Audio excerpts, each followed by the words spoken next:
All right. Good afternoon, listeners. You're listening to Lament of Hope podcast, and I'm your host, Danielle Richardson. And I have to say, I'm so excited and I'm very blessed by Sean here because he's been very patient. We have changed the date multiple times to finally connect, and we had internet troubles and all of this stuff, but we're finally here.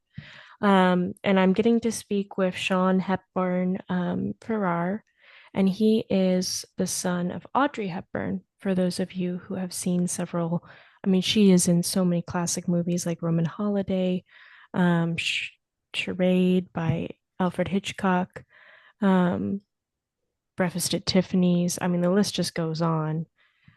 She's also just known for just a beautiful, iconic face and eyes. I know growing up, I wanted to look like her, which didn't, I mean, I have brown hair, so at least in that part, there was some similarity. But I wanted to have Sean on here. I actually made a documentary about his mom a few years ago as well, which I recommend you watching. Um, Sean, I wanted to start out by asking you because I've spoken with a few um, people who were children of very famous, iconic actors. And while they loved their parents, they also said it was really hard being the child of someone super famous because time obviously was really difficult to manage. I mean, for you, um, being the son of Audrey Hepburn, is there ever times where that wasn't the greatest or that just wasn't something that you enjoyed as much as, one might think?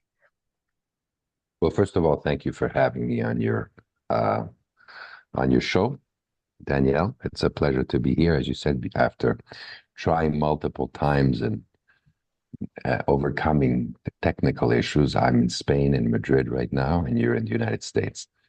I think one of the greatest gifts that my mother gave me and my brothers, ultimately, when he grew up, was she very much wanted to have a child, and so by the time that I turned 5 in the Swiss system at the time and had to go to school, she decided that she would give up her career to become a full-time mom.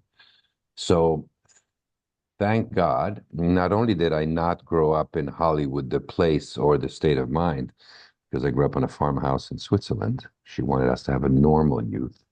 But I also had a mom in the morning with hair flat on her head who would, get me ready for school and help me with homework when that was needed, and would pick me up at school. So I'm very fortunate. I probably didn't realize the value of that at the time, and but today I can sort of, having had my own children who are all grown up now, quite a feat. Did you know that she was as famous as she was growing up? Um, I realized that she was well known, in those days. I'm going to date myself now. Uh, but when I was a kid, there was only two channels on TV, black and white. So people would call me and say, "Hey, look, your mom is on TV." And so I'd look up, and there she was. And by the time she remarried Andrea, Luca's father, and we moved to Rome, paparazzi sort of helped me to sort of sink that in. They would show up at the, you know, when she would pick me up from school, and so I realized there was interest in her. And kids at first made fun of me, and then I became sort of their pal and all of that. But so I realized that somehow my life was different. She explained that, what she had done and so forth. It really wasn't until I was in my mid-teens that I started to watch her films. Again, I'm going to date myself. There were no DVDs, streaming Blu-rays, or any of that. An actor in those days, at the end of the production or the post-production, in effect, would get a 16 millimeter copy of their film. And so she had collected those up in the attic, and I stretched a sheet on the wall, and we had an old Bell and Howell 16 millimeter, and that's how I discovered her film. I screened them for myself. And of course, with that wonderful flickering light and the sound, the tinny sound from that speaker, which was actually the cover of the projector, which you then extended with a cable put behind that sheet. I created my own little projection room and got to watch her films. And when the film broke, I had to double splice it and repair it myself. And that's how I got to discover. So maybe what I'm trying to say is I discovered she was a wonderful actress before the sort of concept of fame really played a role. Yeah. Were you bored by any of them as a kid? No, because I had grown up, at different times, um, knowing other people who were involved. And I guess what you could see as a kid on television were a lot of old films. And so I grew up with black and white movies and, you know, Godzilla and King Kong. And those were our sort of special effects films and Sinbad and, you know, old French movies. And so, no, because they were much more. And even today, I have to say, seeing all the technology and now the onslaught of AI, which I have my own thoughts about, but no, I was never bored by them because most of her films, and there weren't that many, she really made 17 films, including Roman Holiday, which was her first sort of international grade film for which she got the Academy Award. Um, most of them were well written, and you can't get Yeah. bored when you have good writing, whatever the subject is. Well, yeah, I mean, see, I think that's a different time because nowadays most young people don't know who like my age, or younger. If you ask them who's Audrey Hepburn, what movies has she been in, they're like, I don't know. I don't know who that is. It's interesting because while she is transgenerational and transnational, of course, but transgenerational, and you say that at the same time, a lot of young people know who she is, but in a sort of kaleidoscopical way. They've seen a piece of her films, they've seen a lot of photographs of her throughout the internet and Instagram and so forth. And so they know pieces of her, and altogether they may know who she is, but they don't know her in depth. And I think that's what you're trying to say. Yeah, and I think too, older films are not as cherished in our generation, I suppose, or passed down from A parents. lot of parents have sat girls your age and older, probably, um, on a rainy Sunday afternoon, and showed them an Audrey Hepburn film and said, "This is when you don't feel good, whatever, whatever, and you sort of had it with everything. This is what you curl up on a couch, with a cup of tea and watch." And Where they've have you watched. met these people? Now I'm like, They where? they they write to me. They write to Oh, me goodness. constantly. Yeah, they write to me constantly. They want to interview me for History Month, and um, the numbers we see on our end are phenomenal. Her her permeation, um, her reach into younger generations, and it started sort of in the end of the 90s. She passed away in 93. But she's more famous today than she was when she was alive, without a single doubt, Hmm. worldwide. I'm in Madrid preparing a musical, and we did a little press release to sort of announce the fact that we were going to launch it here and in September of next year. And that day, we closed all five news shows, the primetime news shows. There are over 300 books written about her, which are a variety of books from what would Audrey do to what hat she would wear. I mean, when you're in charge of the care of her IP and her sort of legacy, as I've been for the past 30 years, you get to, of course, curate it and follow it every day. But the numbers, I mean, I have a Google alert and I get 60, 80 per day in English alone. Um, Wow. my partner here in Madrid, who is Spanish, has it in Spanish, and he gets the same amounts. In Japan, she's still number one. Young generation adore her. So there's Wow. something in an era where um,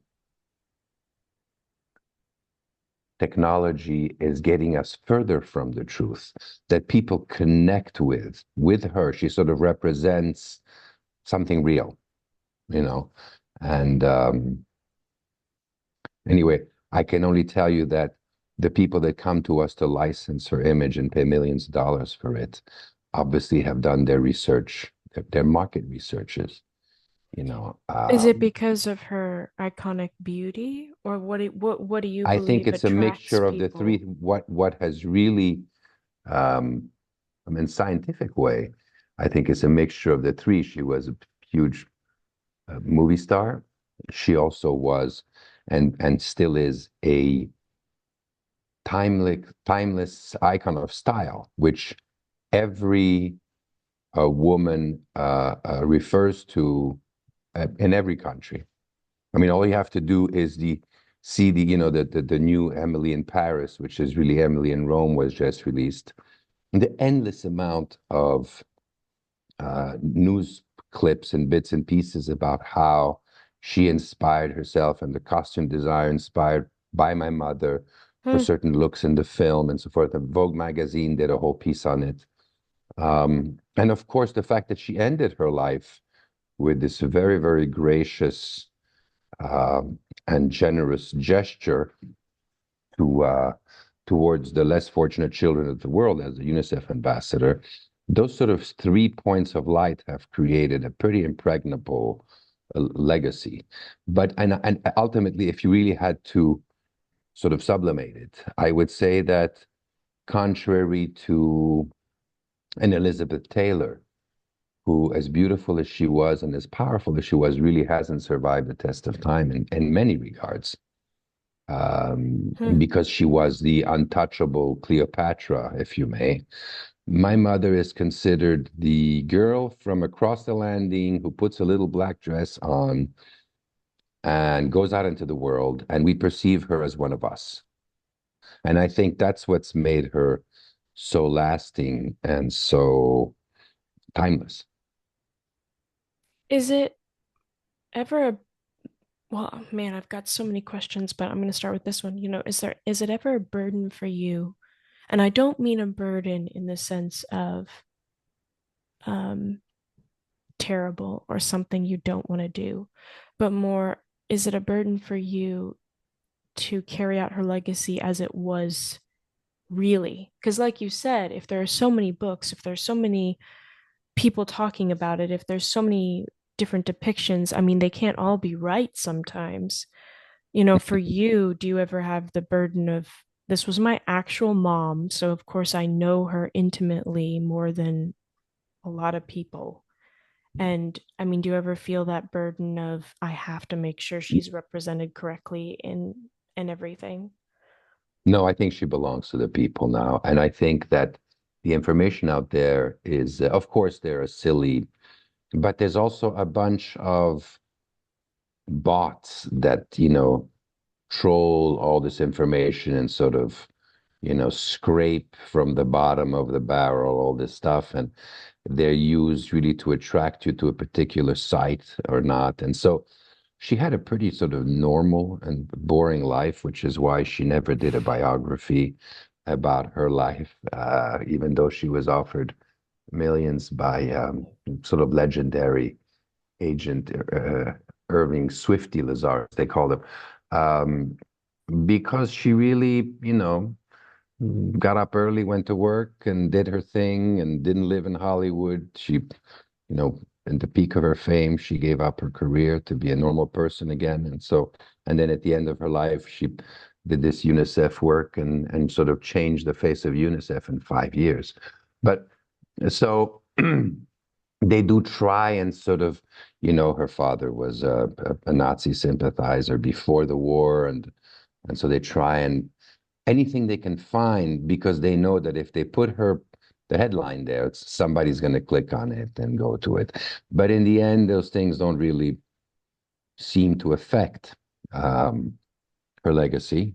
And I get every tween and teen child of friends of mine or people that I know come to me with starry eyes and say, "You're really Audrey Hepburn's son?" And I said, "Yes." And I said, "What was she really like?" And um, it makes you feel a bit like royalty at times, even though I don't think royalty means much really, because and I'm against the basic concept of nobility and royalty and all of that, but maybe Hollywood royalty or whatever you want to call it.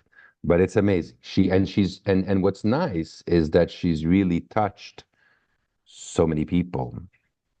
Yeah, And when you know who she was, it's for the right reasons. So it's actually in the world of Kardashians, we need an Audrey Hepburn. I agree.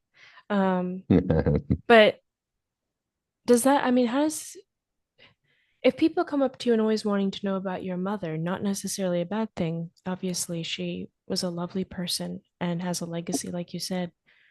I mean, do you ever just want to talk about yourself, like you, apart from your mom? I do my thing, but that's not, I mean, you lose your parent, and some people leave you a beautiful box of memories. Other people leave you an old ramshackle house in the countryside that you got to fix up. She left this incredible wake, if you may, this incredible legacy, which also has a humanitarian side to it. So from the very beginning, when I took over, shortly after she passed away, I realized that the two would have to live together.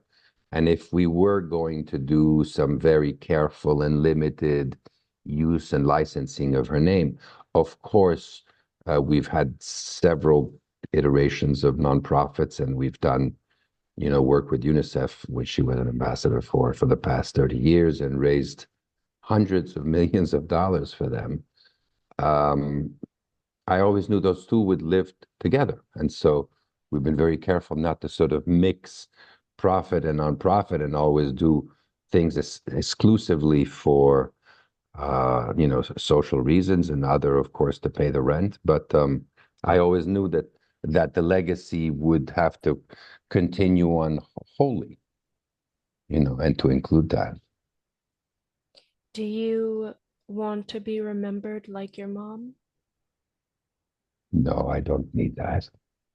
I mean, if I'm remembered, I hope to be remembered is a wonderful quotation, that says that you ultimately, um, if you leave the world a little bit better than the way you found it. I think it's an Emerson quote, if I remember correctly. Um, that's good enough for me. And certainly, she was a UNICEF ambassador for 5 years. I've now been doing and carrying on her legacy for 30, which is very satisfying. And of course, like she used to say, realistically, there's very little that we can do to change the course of history. Alleviate pain is one thing. Um, Charity, as vital as it is really a terrible injustice, because it means that we're permitting an unjust system to continue.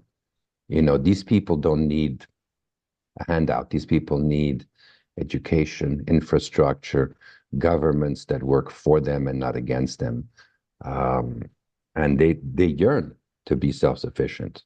Most of these people who inhabit countries of sub-Saharan Africa and faraway lands where tragedy hits, but also man-made tragedy hits. And which brings me to the other great gift that she really gave us both, was to grow up in an ideology-free environment. She never pushed, whether it was religion or any type of ideology, upon us. And I've done the same with my children.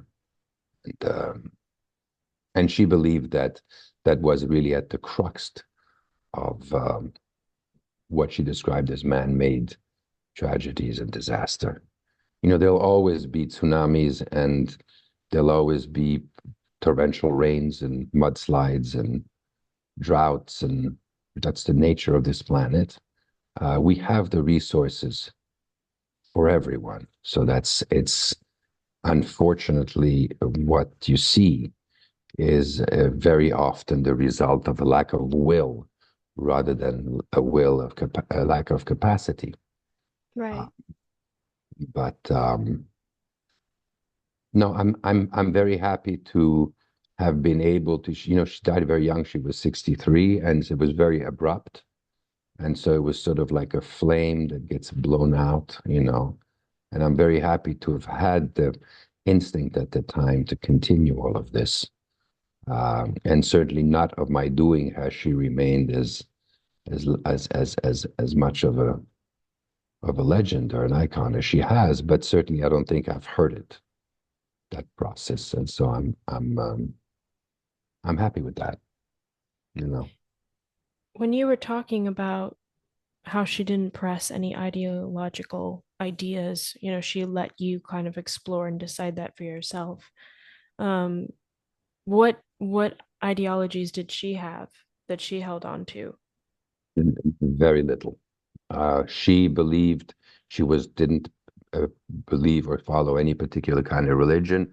She would always say the miracle of childbirth or the miracle of a crocus pushing through the snow is all I need to know that life and nature are precious and holy.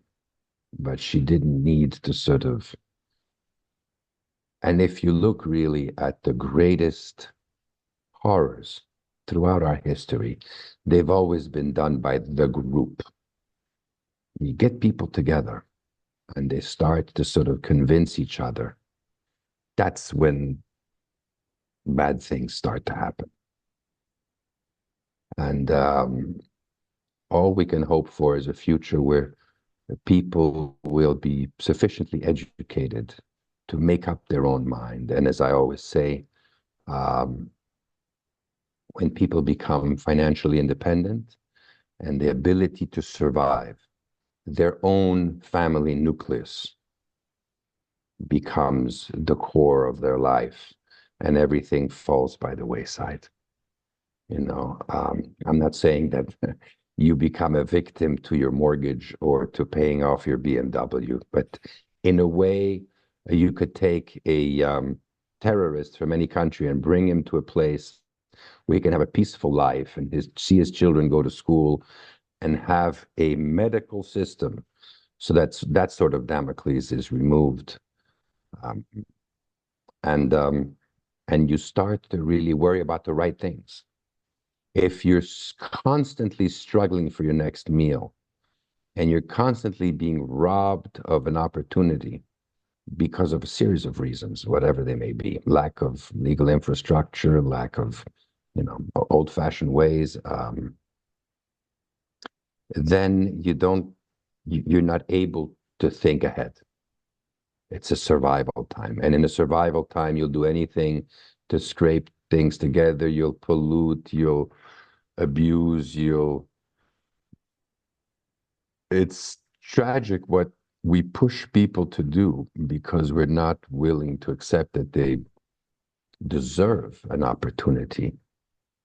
And again, all the resources, the capacity, the technology, it's all there.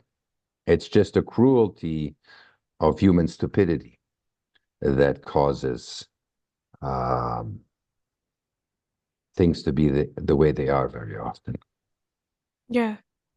So she would, when you were talking about how she believed life was precious and beautiful, she didn't believe, though, that there was like a God who made it so kind of thing. It just was. It depends. I mean, when we say a god, then immediately is sort of associated with um, a person or an image or something. No, she didn't believe in that. Right. And if you actually look at it from a scientific, human beings have been, we can argue about whether they've been civilization for 100, 200,000 years.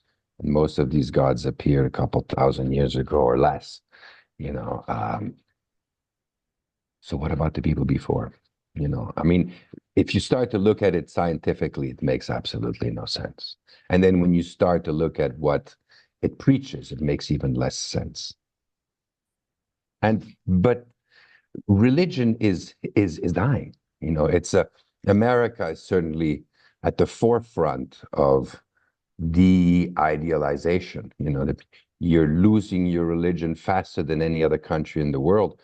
But even in Spain, where there's a great fervor, and countries like Italy or whatever, when you actually ask people privately, if they're Christian or whatever religion, it's about 60% of people see themselves as Catholic and, of Christian belief.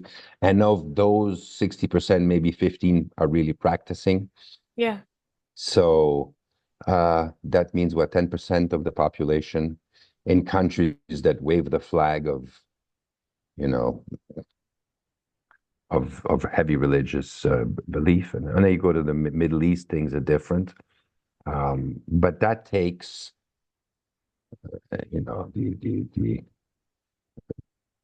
the way religion has expanded in the Middle East requires early on programming. Without it being part of the school system and all of that, it would never happen. It would never. Why do you think religion is dying out? Because people are becoming more and more educated, and they're putting it in the right place. I mean, it's wonderful to have, customs and, holidays. And listen, people can believe in anything they want. I'm the first one for freedom of religion. If you want to believe in anything, but keep it private.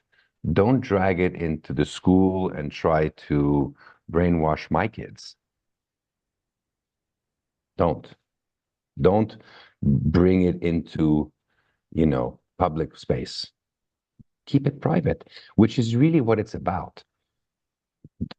Any kind of religion is really a form of meditation, of time that you get to spend with yourself and looking at, introspection. And so um, that's what it needs to be. And people have the freedom to do whatever they want. I think what we're looking at is how much it should really permeate society, you know, at a public level. Right. It's interesting to me what you're saying because, some people do argue that, religious basis is what allows for morality and good and evil and those kind of concepts. Would you say that if people are truly educated and understand, then that's how they would know what's good and bad? I think that even the simplest person in the world knows that it's not good to kill children, whatever religion you're a part of. In actual fact, it's religions that support carnage and tragedy and much more. So, I mean, if it makes no sense in a um, collapsing population system because we're having a population collapse. We may be, 8 billion now, whatever, but childbirth is below the sustainable number globally. And so we're doomed. And so it makes absolutely no sense for society not to preserve a child anywhere in the world and to foster it and to make it and to give it the tools to be a contributing member of society Mm-hmm. and to be happy and to be, you know, because the alternative means it's going to become someone that weighs on the social systems, which are also collapsing, weighs on the environment and the resources, which are also collapsing, and so the system, what doesn't work, the real ideology behind all of this that doesn't work is the economic, you know, corporation first, satisfy the stockholders at any cost, whether it Hmm. means, you know, killing people or killing the environment or uh, anyway. Well, is that hard for you? Because I mean, these things, similar to what your mom said that you mentioned earlier, like you only can do what you can in your sphere, but usually one person cannot change the course of history, cannot change the whole world or all the problems that they have. Is that No. ever, I mean, depressing and hard for you that life is basically just doomed to fail? Well, but yes, that's a long-term, a scientific, sort of. Um, uh, it's not hard for me because I'm happy to be a part of life, and she represents joy and happiness and light and good values, and so that's what really matters here. I'm happy to share these thoughts with you because you ask about it, but I am not at any point during the day or during the week, month, or year here to sort of um, try to in any way affect the outcome because of my own personal beliefs. That's the way I rose my children, and that's the way our family works. But Well, of course, yeah. I think I'm asking these questions because while I admire and I mean, Audrey Hepburn was one of my favorite, still is, actresses. Love her films. I love her style. I love her elegance. I think the way that she personified femininity is something that I think is very noteworthy and beautiful. Um, but obviously, with this interview too, I wanted to get to know you because I know a lot about your mom, but I don't really know as much about you. And I find it so interesting that you hold these very sincere beliefs and thoughts. And so I wonder to myself, because of her UNICEF work, I have,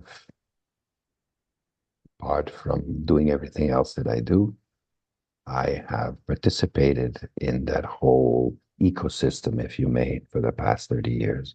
And I've listened and I've watched, and I have participated in conventions on child sexual exploitation and things that I will never forget for as long as I live. So, I mean, I suffer without a doubt from humanitarian PTSD, if you may. And I've seen what we're capable at our best, but I've also experienced what we're capable at our worst and darkest hour. yeah, And I can assure you that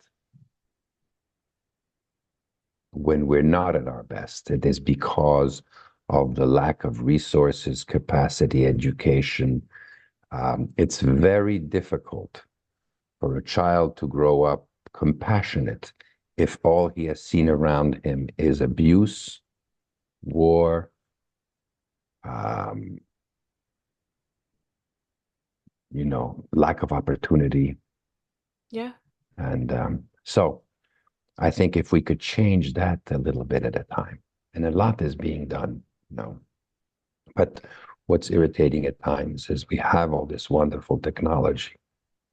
Um, you know, I'm not sure we're putting it to I'm not sure that the best use for Chat GPT is for it to do some kid in the developed world's homework, when really it could be addressing issues which are much more important and valuable to our future, you know. And certainly, I said before that I had my own views about AI.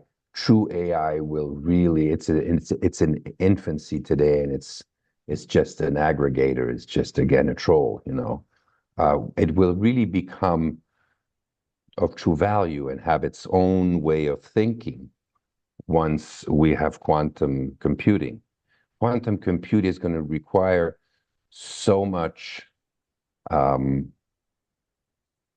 energy together with everything else that we're doing, the electrification and so forth, that it will not be feasible to be using those resources for silly stuff, for doing, deep fakes with people's faces or, little short clips of God knows what. We'll need it. Whatever juice we can squeeze out of this planet to make this supercomputer work, we will have to direct it at real issues. And I think we experienced that with the resounding failure of the, cryptocurrency and blockchain. Cryptocurrency was supposed to be the countervalue of a service provided by the blockchain. But blockchain was going to make it possible for land registry in countries that never had one, like in Africa, where people don't want to till the land because some warlord can come around and say, no, this is my grandfather's, and nobody knows.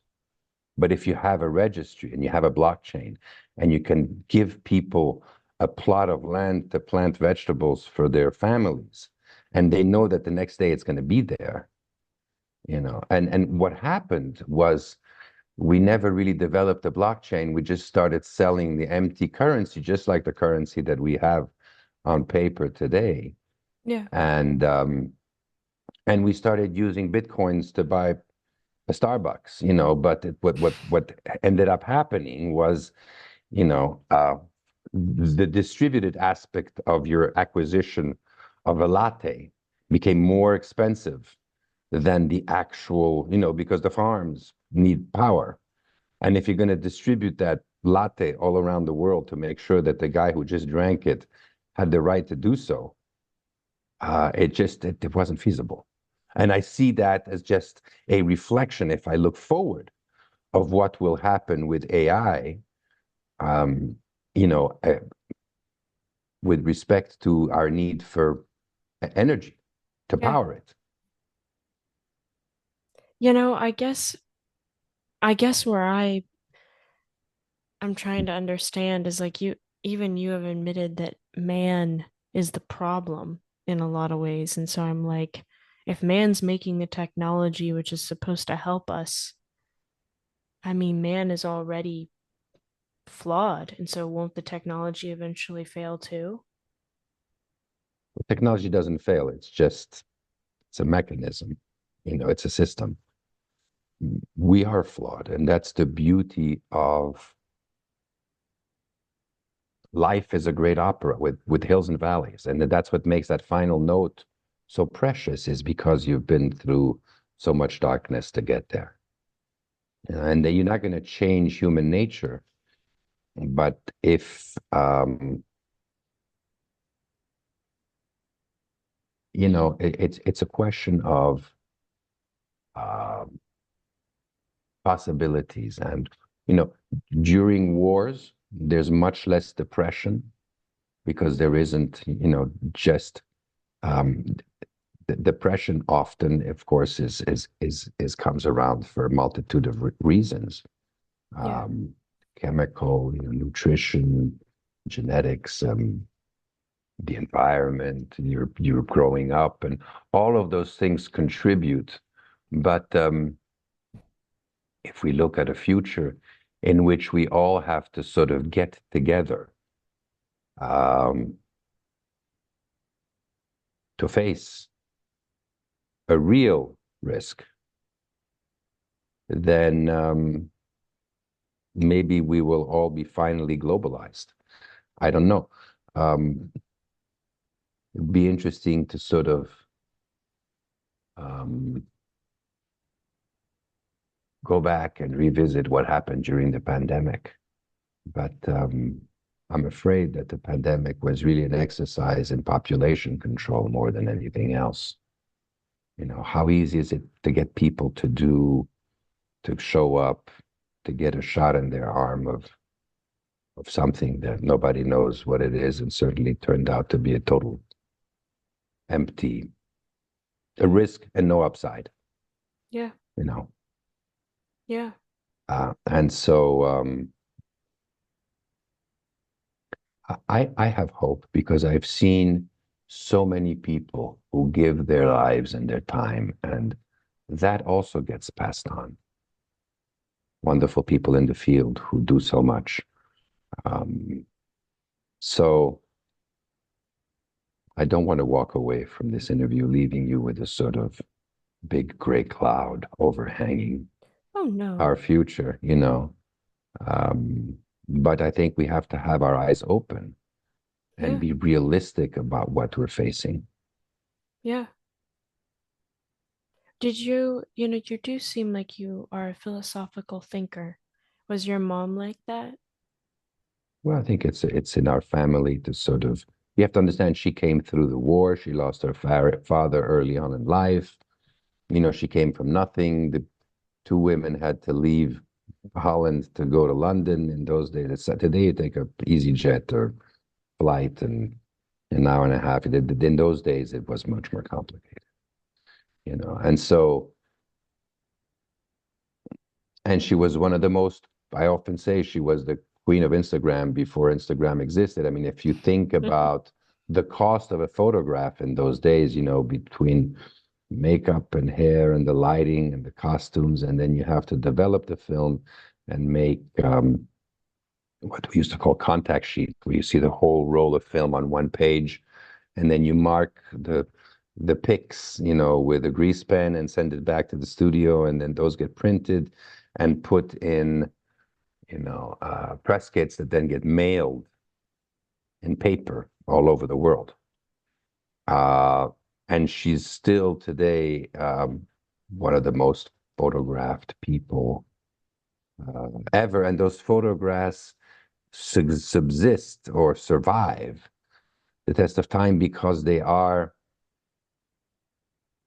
maybe because they're wonderful photographers, but also because they're analog. So there's no interruption between, just like, you know, young people today are buying records, LPs, because they want to hear that sound that's not been crunched by the digital process, you know. Right. And it's you may not hear it with your ear, but I think when you drink a you know, a diet drink or a fruit juice which contains the fresh sugars from the fresh fruit, your body knows the difference Oh and it yeah. thanks you for it. And the same way, um, your ear hears the difference and thanks you for it.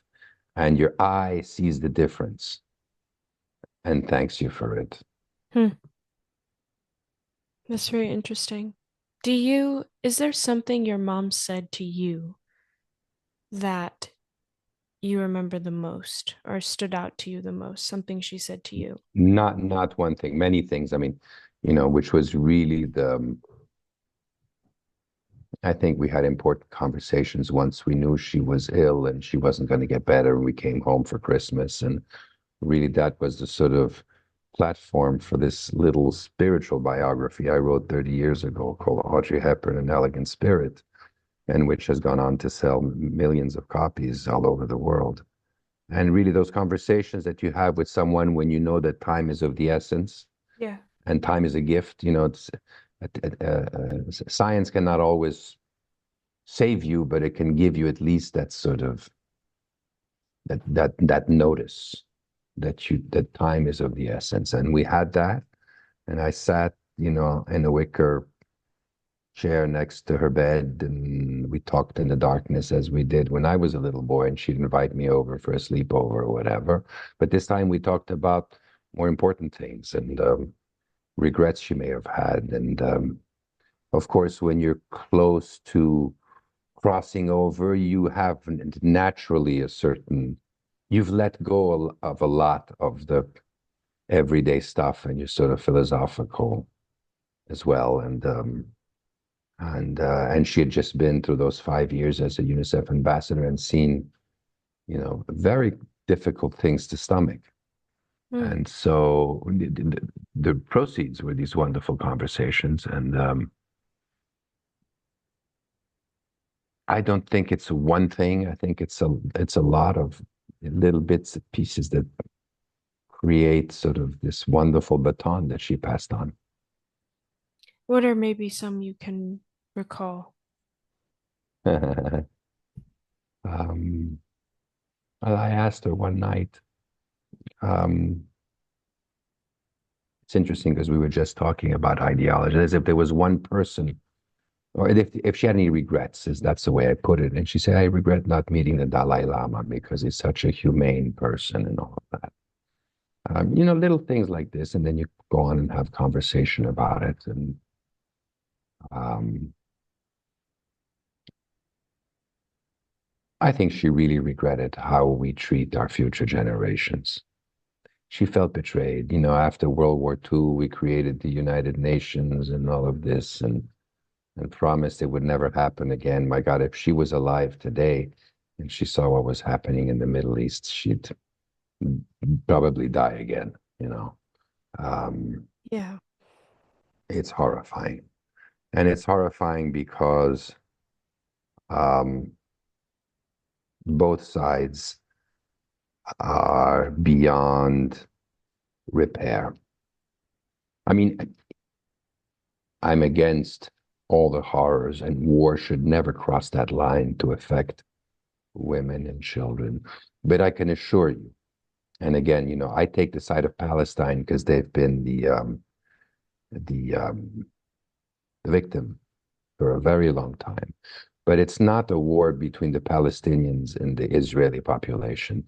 This is a war between the people that control the Palestinians and the people that govern the Israeli people.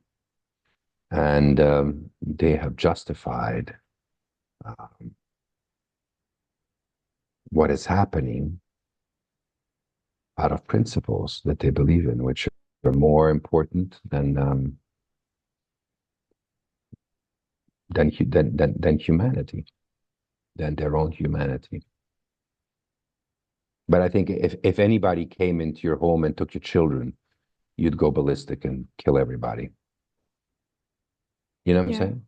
Yeah. I mean, you do anything, just like in those movies that we watch, with all of these. I mean, movies today are really basically one note samba about some guy who's an ex-killer and they come and get his daughter and he has to go through the forest and kill everybody.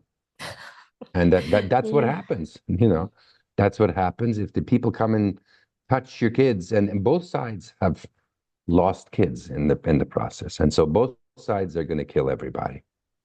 And that's exactly what's going to happen. And it's a tragedy because both sides administrators have their feet in cement and they can't move. They can't leave the path. We can't undo Israel. We did all that because they had their own tragedy, and we can't undo you know, um, what was done to the Palestinians. And again, generations of people growing up in an open air prison and repression, and um, you know, the uh, the victim has become the abuser. But that's a cycle of life. That was happens in Africa, no different, no Right. different. You put anyone in those conditions, and they'll become guerrillas and they go out there and kill everybody. Yeah. Yeah. It's a sobering fact, I think now with technology, like being able to see these things every day and hear about them, I think it makes it much more because when your mom was alive, We needed her to get it on the news. We did. We needed her to get, because she was famous, the TV shows went down there with her and brought back the images, and we saw the children starving in Africa and all of that. And she helped bring an attention and a need, to be humble and sort of kneel down and help these people out. But most of those tragedies were man-made. Yes, there is droughts. Yes, there is this and that.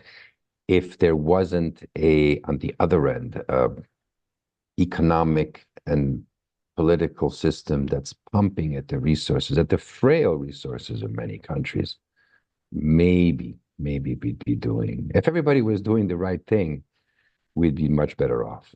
And I think that's the issue. And how do you get people to do the right thing? Well, you you give them an opportunity to see what happens to them when they're given a chance. And that's really the great American promise, isn't it? You go to America and you can care for the ones you love in a society, but that's changing as well. So, Yeah. um, There is no ideal country right now, I don't think. no, Well, that which means that the only ideal country is your own. It's your own, you know, um, it's your own island inside of you and those that you love, and that's where you have to start. well, Sean, I mean, first of all, I want to thank you for what you're doing about your mom because I do think her legacy and the things she stood for, and I think, I mean, and this is just my personal opinion, but also her way of expressing femininity is something beautiful and elegant and something that women can express in a beautiful way. I think that is actually a very important thing. And I one thing I think probably the biggest thing I admire about her. But um, the last question I want to ask you before we finish, I wanted to ask you, what aspect of your mom, I know you were mentioning so many things that she's done and ways she looked and things like that, but for you, when you think of mom, when you think of Audrey Hepburn, what is it for you that is mom? Mom died January 20th, 1993, and we had a wonderful life together, and I made peace with that. What she left is an example, is a promise, is a wake, is a potential of what we can be, a reassurance that there's something good in each of us and something beautiful, because her beauty was not skin deep. Her beauty came from within. It came from her mind and her soul. Because if you really look at what she looked like as a young girl, there wasn't much there really. So she cultivated, with ballet and a mind. She cultivated that image, and it became something which has survived the test of time also because it's not based on sexuality, it's based on humanity.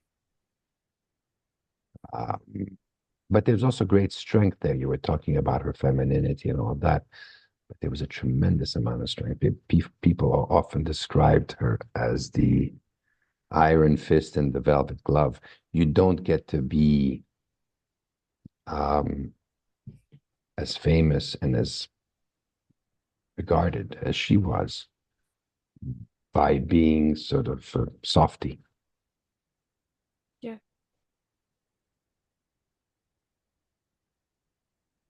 Well, Sean, I mean, thank you so much again, first of all, for your patience and the flexibility of rescheduling this, but also, sharing your thoughts and sharing what you think and your hopes for the world, and also just the love and the admiration you have for your mom.